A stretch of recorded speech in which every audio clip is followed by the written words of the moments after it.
This still baffles my mind to date. Though it never changed my life, it still lingers in my mind 3 decades later. I have not heard anybody else post anything like this, so I gather it probably happened to me only.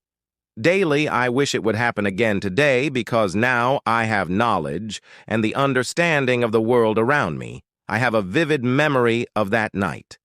This will sound bizarre or unrealistic, but it's the stone-cold truth. Believe it or not, I have surfed the internet for a while for anyone with a similar experience, with no avail. In the early 80s, I was 10 years old, in a village in Africa. My father's house, made of lumber, had 4 rooms, 1 master bedroom, a table room, a kitchen, and 1 bedroom for the kids. For ventilation, there was a small gap between the roof and the side wall. My mom was a teacher, and my genius father was a data entry technician. However, Christian beliefs still held sway in their lives. Anyway, the kids' room is where we shared a big bed with my 9-year-old last-born sister. She slept on the other side, and I on the other side. If you are an African, you will understand the bed-sharing setup back then. Back to my story, during bedtime, my mother came, kissed us good night, and switched off the lights. The room was usually dark after the lights were put off, but nothing unusual.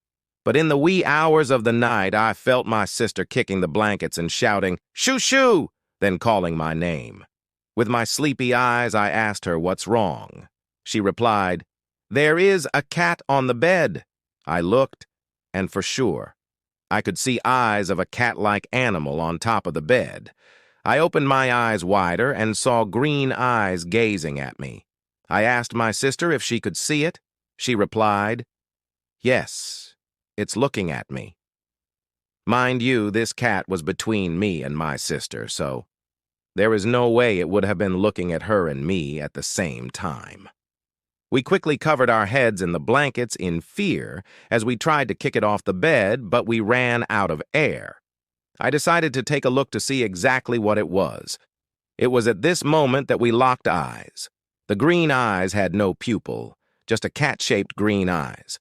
I could still feel my sister trying to kick it, but my eyes were still locked on the green-eyed cat-like thing. Unknowingly, my mom had heard the commotion in our bedroom. She had tiptoed near the bedroom door to listen to our conversation. My eyes were still locked on the green eyes. I was trying to make out what it was, since it was not attacking or making sound. We did not have a cat, so this was so strange. The eyes were not blinking. As I was figuring out this animal, my mother suddenly opened the door, switched on the light, and without a word, she pounced on us with a belt, and we got a nice beating for playing at night instead of sleeping. So, she thought.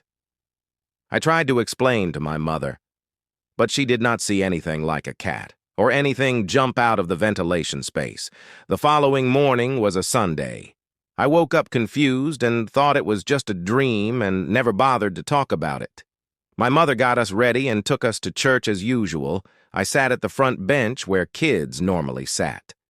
All was going okay in the church, the preaching, the usual local village women giving testimonials of how Jesus did magic for them, blah, blah, blah. You know the church drama. But not until the choir started singing, drumming, smashing the cymbals, that I started feeling seriously nauseated, dizzy, blurry visions, weakness in my legs but no pain. My whole body was vibrating as the drums vibrated. I remember seeing a woman singing and looking at me with concern, but her mouth was wide open, emitting a high-pitched voice that was tearing my brains out. My hands were reaching her to stop singing. But she thought I am reaching for help. She held my hands. As I supported my body with the bench rest, I gradually dragged my weak feet out of the church door. It was a weird, painless feeling. I managed to get out of the church door and fell on the grassy ground. But as soon as the door shut behind me and the musical instrument's vibration muzzled, no sooner I felt normal, like nothing had happened. All the weird feelings were gone. I was so confused. I did not know what was going on with me. I walked home thinking, I am sick with malaria. I slept and never talked about it to anyone. For 30 years plus, I have never set foot in a church again. I have never told anyone about the night of the green eyes or the church incident. However, today, I still hate certain vibrations. I do not like certain kinds of musical sounds. 3 decades later, I asked my sister, "Do you still remember that night of the green eyes?" She scoffed but replied, "Yes, it was just a cat."